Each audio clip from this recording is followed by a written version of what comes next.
Hello बच्चों, कैसे हैं आप लोग। आज के लेक्चर में हम बात करेंगे फ्रस्टम ऑफ कोन के बारे में। ठीक है, तो देखो फ्रस्टम ऑफ कोन बेसिकली क्या होता है। जैसे मान लो फ्रस्टम ऑफ कोन के बारे में क्या बोला कि क्योंकि ये जो हमें मिला है कोन की हेल्प से ही मिला है। ठीक है, जैसे ये कोन है, सपोज करो एक हमारे पास कोन है। ठीक है, आएगा समझ में। इसका रेडियस आर है। तो अगर मान लो हमारे पास इस कोन को, ये तो कोन है हमने पढ़ रखा है। ठीक है, अगर मान लो इस कोन को यहाँ पर कट कर रहे हैं, यहां से कट किया जा रहा है। ठीक है, सपोज करो ब्लेड से हम कट कर रहे हैं यहां से।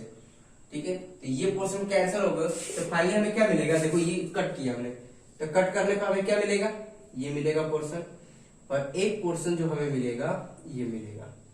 आई बस समझ में, क्लियर है स्टूडेंट। ये हो गया।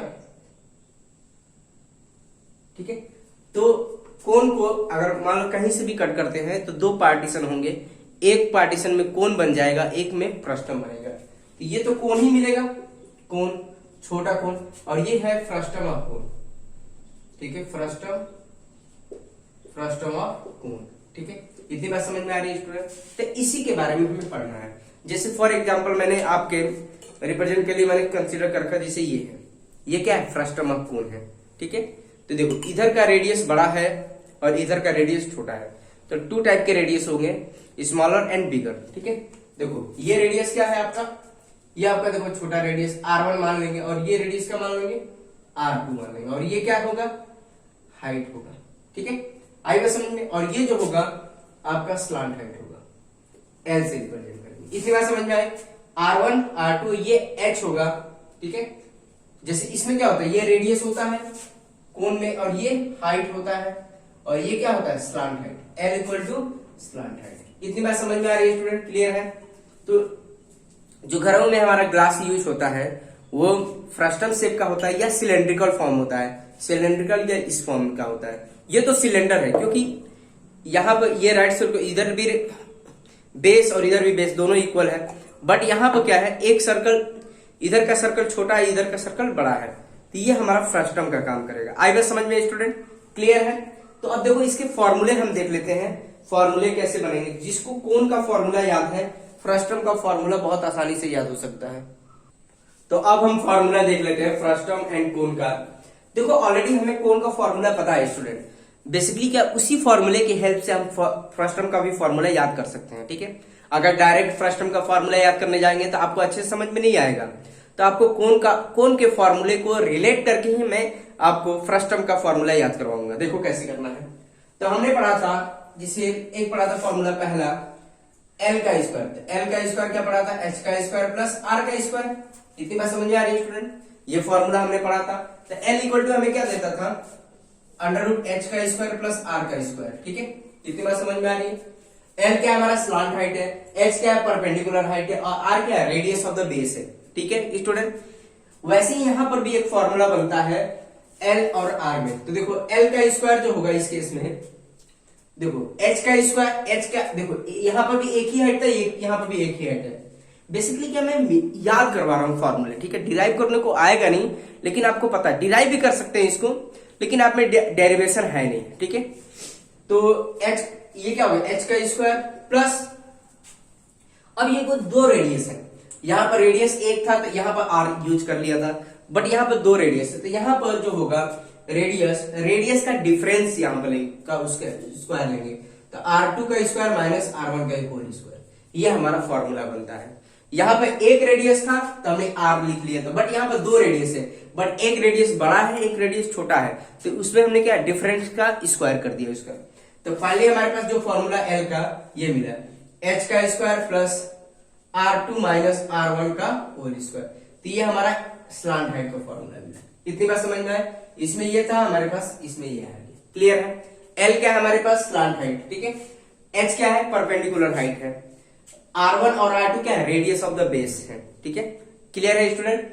डायग्राम देखो या तो ऐसे बन सकता है या तो ऐसे बन सकता है, डायग्राम कोई भी शेप बन सकता है। जैसे मैंने आपको ग्लास एक दिखाया, ये किस शेप का, फ्रस्टम शेप का है। क्लियर है स्टूडेंट, आई बात समझ में। तो ये पता चल गया। अगर मान लो हमारे पास, अगर मान लो इसी ग्लास के बारे में बताना है, स्लांट हाइट निकालना, ये हाइट कितना निकालना है, तो सिंपल सी बात है, इस फॉर्मूले में पुट करके निकाल सकते हैं।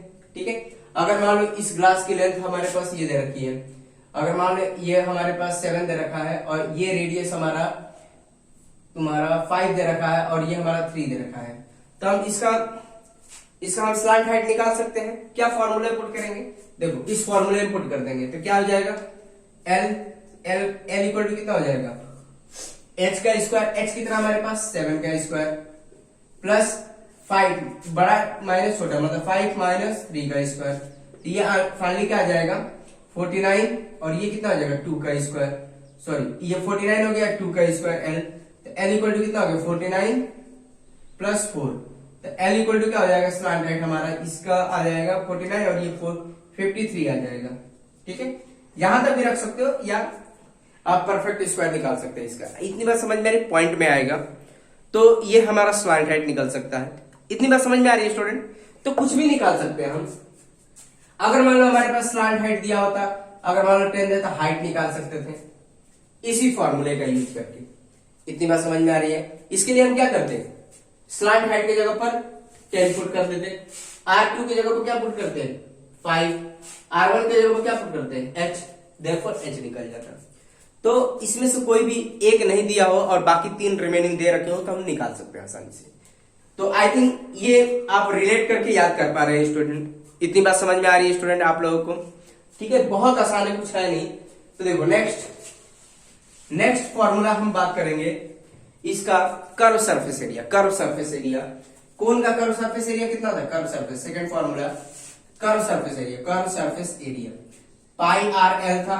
ठीक है, पाई आर एल मतलब जो हमारा कोन था, कोन को अगर मान लो ऐसे पेंट करना है तो कितना पेंट रिक्वायर्ड होता है पाई आर एल। ठीक है, अब मान लो इसको पेंट करना है हमें। ठीक है, इसको पेंट करना है, लेकिन ये तो इसको पेंट करने के लिए हमें क्या करना पड़ेगा, देखो 2 रेडियस है। ठीक है, ये बड़ा रेडियस है, छोटा रेडियस है, तो इसका जो होगा कर्व सरफेस एरिया, तो देखो यहां पर 2 रेडियस है, pi r 1L plus pi r 2L। इतनी बात समझ में आ रही है, क्योंकि इसमें एक रेडियस था तो पाई आर एल हो गया, इसमें 2 रेडियस R1 और R2, तो हमने क्या किया pi r 1L plus pi r 2L। मैं याद करने का एक तरीका बता रहा हूं, कैसे याद रखना है आपको, डिराइव करने के लिए नहीं आएगा, याद करना है आपको। तो अब क्या काम करेंगे, यहां से हम क्या बाहर निकालेंगे, पाई एल बाहर निकालो, पाई एल, तो क्या बचेगा R1 प्लस R2। ये हमारा फाइनल फॉर्मूला आ गया। क्लियर है स्टूडेंट, ये हमारा कर्व सरफेस एरिया हो गया। ठीक है, तो अगर मान लो इसको पेंट करना है तो कितना पेंट रिक्वायर्ड होगा, कर्व सरफेस को पेंट करना है तो कितना पेंट रिक्वायर्ड होगा, pi L R1 plus R2। जिसे यही फॉर्मूला है, जिसे इसी फॉर्मूले में हम पुट करना चाहे, पाई की वैल्यू पाई रखो। ठीक है, ये फॉर्मूला में इसको पेंट करना, चारों तरफ से पेंट करो। मान लो यही ग्लास है, इसको पेंट करना चाहते हैं तो क्या होगा, कर्व सरफेस देखेंगे। कर्व सरफेस कितना हो जाएगा, पाई की वैल्यू पाई, एल की वैल्यू कितनी है 10 है, R1 कितना है 5 है प्लस 3 सॉरी, तो पाई और ये 10 और ये 8 हो जाएगा 80 पाई सेंटीमीटर स्क्वायर, क्योंकि जो कर्व सरफेस एरिया होता है वो सेंटीमीटर स्क्वायर में आता है। इतनी बात समझ में आ रही है स्टूडेंट, क्लियर है। तो 80 पाई की वैल्यू कुछ भी पुट कर सकते हो, 80 इंटू 3.14 जो भी, या पाई की वैल्यू नहीं दिया है तो यूज ही नहीं करना है, पाई की वैल्यू अगर दे रखा है तो यूज कर सकते हैं। इतनी बात समझ में आ रही है स्टूडेंट, क्लियर है। तो ये तो हो गया, कर्व सरफेस एरिया तो हमारा हो गया, क्लियर है। अब यहां पर देखो नेक्स्ट थर्ड फॉर्मूला बनता है total surface area. Total surface area, ठीक है, तो इसका टोटल सरफेस एरिया क्या था, कर्व सरफेस मतलब this one pi R L plus नीचे क्या था, बेस था। बेस मतलब ये क्या था, देखो कर्व सरफेस एरिया तो हो गया, बेस में भी तो क्या बन रहा था, सर्कल, तो क्या था पाई आर स्क्वायर। ठीक है, इतनी बात समझ में आ रही। तो यहां पर हमने क्या किया था, पाई आर बाहर निकाल लिया था, एल प्लस आर। इतनी बात समझ में आ रही है स्टूडेंट, ये हमारा कर्व सरफेस एरिया था, क्लियर है। Total surface area, sorry total surface area था, 1 मिनट, टोटल सरफेस एरिया हमने ये निकाल लिया था। इसमें भी टोटल सरफेस एरिया होता है, तो इसका आपका टोटल सरफेस एरिया आ जाएगा, देखो इसका भी टोटल सरफेस एरिया होगा। टोटल सरफेस एरिया क्या आ जाएगा, curve surface area pi L R1 plus R2 plus curve surface तो आएगा ही, लेकिन इधर भी अगर मान लो इधर क्लोज्ड है तो इसको तो पेंट करना होगा, इसको पेंट करेंगे तो क्या आ जाएगा पाई आर स्क्वायर, देखो सर्कल बन रहा पाई आर 1 का स्क्वायर प्लस अगर मान लो ये सॉलिड है, इसको भी पेंट करना होगा तो कितना लगेगा, ये वाला area plus pi r two का स्क्वायर। इतनी बात समझ में आ रही है स्टूडेंट? क्लियर है? तो बहुत आसान है, कुछ है नहीं। टोटल सरफेस एरिया कितना आ जाएगा? Curve surface plus this one area plus this one area. अगर मान लो ये क्लोज्ड है, ढक्कन लगा हुआ है, तब इसको पेंट करना होगा तो कितना पेंट लगेगा? पाई आर टू का स्क्वायर। इतनी बात समझ में आ रही है स्टूडेंट? क्लियर है? तो ये हमारा टोटल सरफेस एरिया होगा। ठीक है, तो अब यहाँ पर भी टोटल सरफेस एरिया का फॉर्मूला यूज करके लिख सकते हैं। इसमें और क्या ऐड करना पड़ेगा आपको? इसमें जैसे 80 पाई आ गया, 80 पाई, तो और क्या ऐड करना होगा आपको? 80 पाई आ गया प्लस ये वाला एरिया प्लस ये वाला एरिया, तो पाई 5 का स्क्वायर प्लस पाई 3 का स्क्वायर, और ये ऐड करना पड़ेगा जिससे टोटल सरफेस एरिया आ जाए। इसका टोटल सरफेस एरिया आने के लिए ये वाला भी कर्व सरफेस तो हमने निकाल रखा था पहले से, और क्या ऐड करना पड़ेगा? ये वाला एरिया प्लस ये वाला एरिया ऐड करना पड़ेगा। इतनी बात समझ में आ रही है स्टूडेंट? बहुत आसान है, कुछ है नहीं। क्यों हम याद कर पा रहे हैं? क्योंकि हमें कोण का फॉर्मूला इजीली पता है, तो उसी के हेल्प से हम ये भी याद कर पा रहे हैं। ठीक है, अब यहाँ पे देखो नेक्स्ट वॉल्यूम की बात करेंगे। इसको मिटा देते हैं स्टूडेंट। ठीक है, वॉल्यूम ऑफ कोण क्या था? वॉल्यूम ऑफ कोण, फोर्थ फॉर्मूला, वॉल्यूम ऑफ कोण। ठीक है, क्या था? 1/3 पाई आर स्क्वायर एच था। यही था फॉर्मूला स्टूडेंट। क्लियर है? तो जब ये हमें पता है तो इसको भी लिख सकते हैं volume of frustum of cone. हमेशा इसको फ्रस्टम ऑफ कोन बोला जाता है। क्यों? क्योंकि ये हमें कोन की हेल्प से ही मिला है। ठीक है, तो अब यहां पे देखो, यहां पर 1/3, इसको मैं ऐसे भी लिख सकता हूं 1/3 पाई एच आर का स्क्वायर। तो देखो ये तो होगा ही होगा, देखो इसमें भी होगा। यहां पर देखो 1/3 पाई एच, बट यहां पर आर अलग है, यहां पर केवल एक ही आर था। ठीक है, एक यहां पर केवल एक ही आर था, बट यहां पर 2 आर है। तो देखो यहां पर क्या होगा? R1 का स्क्वायर प्लस R2 का स्क्वायर, 2 आर थे, R का स्क्वायर था, यहां पर मैंने लिख दिया R1 का स्क्वायर प्लस R2 का square plus R1 into R2। कितनी बात समझ में आ रही है स्टूडेंट? मैं याद करने का एक तरीका बता रहा हूं आपको। ठीक है, आई बात समझ में आपको? तो देखो और भी कर लेते हैं हम। तो देखो बच्चों, मैंने आपको फॉर्मूले सारे याद करा दिए। तो देखो फ्रस्टम ऑफ कोण, L क्या हमने देखा? H का square plus R2 minus R1 का होल स्क्वायर, मतलब बड़ा रेडियस माइनस छोटा रेडियस कर सकते हैं। R1 माइनस R2 भी कर सकते हैं, क्योंकि R1 माइनस R2 का स्क्वायर करें तो वही आएगा। ठीक है, अब यहाँ पे देखो कर्व सरफेस देख लिया। कर्व सरफेस क्या होगा? पाई L R1 plus R2। Total surface area देगा, कर्व सरफेस एरिया प्लस इसका भी एरिया और इसका भी एरिया। ठीक है, कंबाइन कर दिया। और वॉल्यूम देख लिया। वॉल्यूम का मतलब अगर इसमें वाटर भरना चाहो या मिल्क भरना चाहो तो कितना मिल्क कंटेन करेगा, तो वॉल्यूम की बात करेंगे। ठीक है, तो ये आ गया तुम्हारा इसका 1/3 पाई एच R1 का स्क्वायर प्लस R2 का square into r plus R1 into R2। ठीक है स्टूडेंट, ये फॉर्मूले याद तभी हो पाएंगे जब हम बहुत सारे क्वेश्चन की प्रैक्टिस करेंगे। तो देखो एक दो क्वेश्चन प्रैक्टिस कर लेते हैं। देखो आप ही के बुक का ये क्वेश्चन है, ये रखा है radii of the top the base of the frustum of cone 14 centimetre and 8 centimetre. तो ये हमारे पास ग्लास ही बना रखा है, सपोज करो ये हमारे पास है। ठीक है, आएगा समझ में? तो 8 दे रखा है, इसका रेडियस कितना दे रखा है? 14 दे रखा है, 14 सेंटीमीटर। और हाइट कितना दे रखा है? हाइट दे रखा है 8 सेंटीमीटर, और इसका रेडियस कितना दे रखा है? 8 सेंटीमीटर। ठीक है, इतनी बात समझ में आ रही है स्टूडेंट? क्लियर है? थोड़ा सा ग्लास छोटा होगा क्योंकि हाइट के हिसाब से होगा।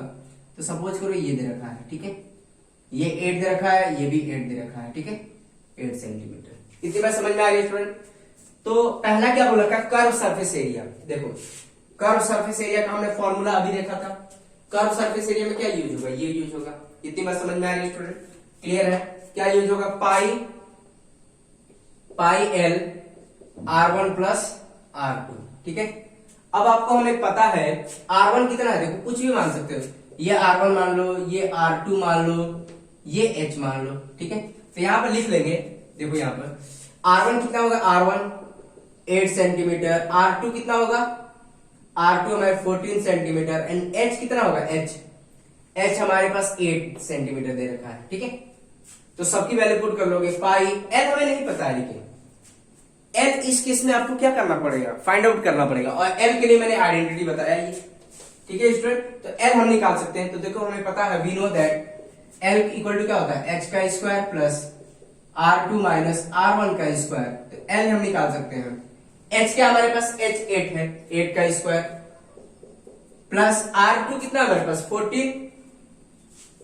14 माइनस और ये 8 है। इतनी बात समझ में आ रही है स्टूडेंट। तो एल इक्वल टू जो होगा हमारे पास 8 का स्क्वायर कितना देगा 64। अब 14 माइनस 8 कितना देता है, 14 माइनस 8 करोगे तो आपका 6 आ जाएगा। ठीक है, करके देखो 6 का स्क्वायर हो जाएगा। तो एल इक्वल टू आपका 64 प्लस 36। तो ये एल इक्वल टू, अब ये क्या स्क्वायर करोगे तो 100 आ जाएगा आई थिंक। तो एल इक्वल टू कितना हो गया 10 सेंटीमीटर। तो हमारे पास स्लांट हाइट भी पता चल गया। स्लांट हाइट कितना हो गया यहाँ पर h, तो ये हो गया h। ठीक है, और स्लांट हाइट कितना हो गया, स्लांट हाइट l आ गया 10 सेंटीमीटर। हमने फाइंड आउट कर दिया l कितना हमारे पास 10 सेंटीमीटर आ रहा है। किया कैलकुलेट। इतनी बात समझ में आ रही है स्टूडेंट, बहुत आसान है, कुछ है नहीं। और रही बात आइडेंटिटी की, आइडेंटिटी तब आप तभी याद कर पाएंगे जब बहुत सारे क्वेश्चनों की प्रैक्टिस करेंगे। ठीक है, तो ये हो गया। तो अब सबकी वैल्यू पुट कर लो। पाई ये कितना है 10 है, और ये R1 कितना है हमारे पास, R1 हमारे पास 8 है, 8 है, और ये कितना है R2 14 है। अब इसको सॉल्व कर लेंगे। पाई इंटू 10, और ये कितना हो जाएगा आपका 8, और आपका ये हो जाएगा 14 प्लस 8 मतलब 22 आई थिंक आएगा। ठीक है, करके देख लो 14 प्लस 22 आएगा। तो ये 220 पाई सेंटीमीटर स्क्वायर आ गया। बट यहाँ पर आपका आंसर पॉइंट में दे रखा, तो मतलब पाई की वैल्यू यहाँ पर दे रखा है। पाई की वैल्यू यहाँ पर जो यूज करना हमें, पाई की वैल्यू एक काम करो 3.14 यूज किया इन्होंने। ठीक है, आपके बुक में 3.14 यूज किया है। तो पाई की वैल्यू 3.1 पुट कर दो। यहां तक भी छोड़ देंगे तो आंसर सही है आप, क्योंकि अब पाई की वैल्यू नहीं दे रखा है। ठीक है, पाई की वैल्यू नहीं दे रखा है, तो यहां तक आप छोड़ सकते हैं। ठीक है, तो इसको मल्टीप्लाई 22 इंटू 3.14 सेंटीमीटर स्क्वायर, इसको मल्टीप्लाई कर लेते हैं स्टूडेंट। तो आ जाएगा 690.8 सेंटीमीटर स्क्वायर, ये आ जाएगा आपका आंसर। ठीक है, इसको मल्टीप्लाई करिएगा, आपको पता चल जाएगा कि इसका आंसर 690.8 सेंटीमीटर स्क्वायर होगा। क्लियर है स्टूडेंट, आप लिख लीजिएगा इसको। ठीक है, I think curve surface area आ गया। ठीक है, अब हमें दूसरा टोटल सरफेस एरिया चाहिए। तो कर्व सरफेस एरिया कितना आ गया देखो 690.8 सेंटीमीटर स्क्वायर। तो ये आ गया 690.8 सेंटीमीटर कर्व सरफेस एरिया आ चुका है हमारा। ठीक है, इसको हम हटा देते हैं, इसकी अब जरूरत नहीं है। तो अब यहाँ पे देखो हमें टोटल सरफेस एरिया निकालना है स्टूडेंट। टोटल सरफेस एरिया देखो कैसे आएगा। टोटल सरफेस एरिया क्या हो जाएगा, टोटल सरफेस एरिया में क्या आएगा, कर्व सरफेस एरिया। देखो ये कर्व सरफेस एरिया प्लस ऊपर वाला सर्कल, देखो नीचे वाला सर्कल और ऊपर वाला सर्कल, मतलब पाई R1 का स्क्वायर प्लस पाई R2 का स्क्वायर। इतनी बात समझ में आ रही है स्टूडेंट, बहुत आसान है, कुछ है नहीं। और कर्व सरफेस एरिया तो अभी हमने निकाला है, कितना निकाला है 690.8। ठीक है, अब इसको सॉल्व कर लेंगे। तो ये क्या आएगा, पाई बाहर निकाल लो, R1 का स्क्वायर प्लस R2 का स्क्वायर। ठीक है, तो इसको ऐसे ही लिखने दो। ठीक है, 690.8 पाई की वैल्यू क्या यूज करना 3.14। ठीक है, R1 कितना है हमारे पास, R1 8 है। ठीक है, R1 हमारे पास क्या है 8 का स्क्वायर 14 का स्क्वायर, R2 हमारे पास 14 था, पुट कर लेंगे। तो 690.8 3.14, 8 का स्क्वायर कितना देगा 64 देता है, और 14 का स्क्वायर आपका आई थिंक 196 आता है, 196। ठीक है, तो 690.8 प्लस 3.14, अब इसका ऐड करो कितना आएगा, तो 196 प्लस 64 0, और ये आ जाएगा 15, और ये 6 आ जाएगा 260 आ जाएगा 260। ठीक है, इतनी बात समझ में आ रही है स्टूडेंट, क्लियर है। तो अब इसको मल्टीप्लाई करो 690.8 प्लस, अब इसको मल्टीप्लाई करोगे तो आपका आ जाएगा आंसर आपका 816.4, यही आएगा आई थिंक। ठीक है, आप मल्टीप्लाई कर लीजिएगा, इसको मल्टीप्लाई करो, देखो यही आंसर आएगा 816.4। तो इसको अब ऐड करके फाइनल आंसर आ जाएगा। टोटल सरफेस एरिया यहां पर लिख लो, इसको आप ऐड कर लीजिए। जो बच्चे खुद से सॉल्व करना चाहते हैं वीडियो पॉज करके खुद से सॉल्व कर सकते हैं। ठीक है, देखो स्टूडेंट, मैं एक बात बता रहा हूँ, वीडियो केवल देखने से नहीं आएगा, आपको खुद से सॉल्व भी करना होगा। जब तक आप सारे क्वेश्चन खुद से नहीं सॉल्व करेंगे तब तक आप परफेक्ट नहीं हो पाएंगे। तो आपको खुद से भी सॉल्व करना होगा। टोटल सरफेस एरिया यहाँ पर लिख लेंगे, total surface area and total surface area. तो ये फाइनली हमारे पास टोटल सरफेस एरिया जो आ जाएगा 1507.2 सेंटीमीटर स्क्वायर। ठीक है, आप ऐड करके देखिए इसको, यही आएगा 1507 सेंटीमीटर, 1507.2 सेंटीमीटर स्क्वायर। ठीक है स्टूडेंट, तो ये हमारा टोटल सरफेस एरिया आ जाएगा। क्लियर है? आप करके देख लीजिएगा, आंसर यही आएगा। ठीक है स्टूडेंट, तो अब देखो नेक्स्ट वॉल्यूम की बात कर रहा है, तो वॉल्यूम भी ऐसे ही निकालेंगे। कौन सा फॉर्मूला यूज करेंगे? ये वाला फॉर्मूला यूज करेंगे। ठीक है स्टूडेंट, तो वॉल्यूम में कैलकुलेट कर लेते हैं हम। तो लास्ट इसका वॉल्यूम कैलकुलेट कर लेते हैं स्टूडेंट। तो वॉल्यूम का फॉर्मूला मैंने लिख रखा है, डायरेक्ट फॉर्मूला यूज करो और जो डायमेंशन है उसको पुट कर लेंगे तो हमारा वॉल्यूम आ जाएगा। वॉल्यूम का मतलब कैपेसिटी ऑफ द फ्रस्टम। ठीक है, कैपेसिटी की बात करें, मतलब मिल्क कितना कंटेन करेगा, वाटर कितना कंटेन करेगा, जिससे मतलब वॉल्यूम की बात करेंगे। तो इसमें मिल्क कितना आएगा, वाटर कितना आएगा, तो इसके लिए हमें वॉल्यूम की बात करते हैं। ठीक है, तो ये वाला फॉर्मूला यूज कर लेंगे। तो वॉल्यूम क्या हो जाएगा? वॉल्यूम 1/3 पाई h R1 का स्क्वायर R2 का square plus R1 into R2। अब सब वैल्यू पुट कर लो। 1/3 पाई कितना हमने माना था? 3.14 इंटू h कितना हमारे पास? h 8 है। ठीक है, R1 कितना है? R1 8 का स्क्वायर, R2 कितना हमारे पास? 14 का स्क्वायर प्लस 14 इंटू 8। ठीक है, R1 8 इंटू 15, बात वही होगी, चाहे पहले लिखो चाहे बाद में लिखो, मल्टीप्लीकेशन में ना।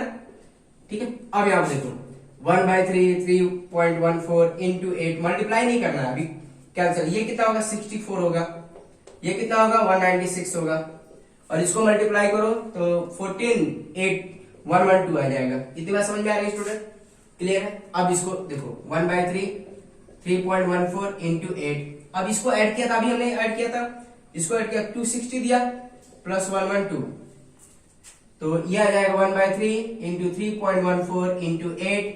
अब इसको ऐड करो 260 प्लस 112, ये आ जाएगा 372, तो मल्टीप्लीकेशन में आया 372। ठीक है, सॉरी 372 आएगा, 372। अब देखो 3 से कैंसिल होगा, ये 3 से काटो इसको तो ये आ जाएगा 3.14 इंटू 8। अब इसको 3 से काटेगा तो क्या? 1 और ये 2 और 12 बचा 4, ये आ जाएगा। आएगा समझ में स्टूडेंट? तो यहाँ पर वॉल्यूम भी लिखो। अब इसको मल्टीप्लाई करके हम सॉल्व किया जा सकता है। ठीक है, यहाँ पर वॉल्यूम, तो फाइनली हमारे पास वॉल्यूम कितना आ गया? इसको मल्टीप्लाई किया तो आ जाएगा 3114314.88। इसको मल्टीप्लाई करेंगे तो ये आ जाएगा सेंटीमीटर क्यूब। ठीक है, 3114.88 सेंटीमीटर क्यूब। तो ठीक है स्टूडेंट, आप मल्टीप्लाई करके देख सकते हैं। ठीक है, आएगा समझ में? तो ये हमारा फाइनल आंसर आएगा 3114.8 सेंटीमीटर क्यूब, क्योंकि जो वॉल्यूम होगा हमारा सेंटीमीटर क्यूब में आएगा। इतनी बात समझ में आ रही है स्टूडेंट? तो ठीक है स्टूडेंट, आज के लेक्चर में इतना ही रहने देंगे, क्योंकि वीडियो बहुत लंबी हो जाएगी। तो बाकी का रिमेनिंग क्वेश्चंस हम नेक्स्ट लेक्चर में प्रैक्टिस करेंगे। तब तक आप खुद से प्रैक्टिस करिए, जो आपके बुक में क्वेश्चंस दे रखे हैं उसकी प्रैक्टिस करिए। तो प्रैक्टिस करेंगे तभी आप परफेक्ट हो पाएंगे। ठीक है स्टूडेंट? तो ठीक है स्टूडेंट, आज के लिए इतना ही। अब नेक्स्ट लेक्चर में हम बाकी रिमेनिंग जो फ्रस्टम के क्वेश्चन बच गए हैं उसको हम प्रैक्टिस करेंगे। ठीक है, ओके, थैंक यू।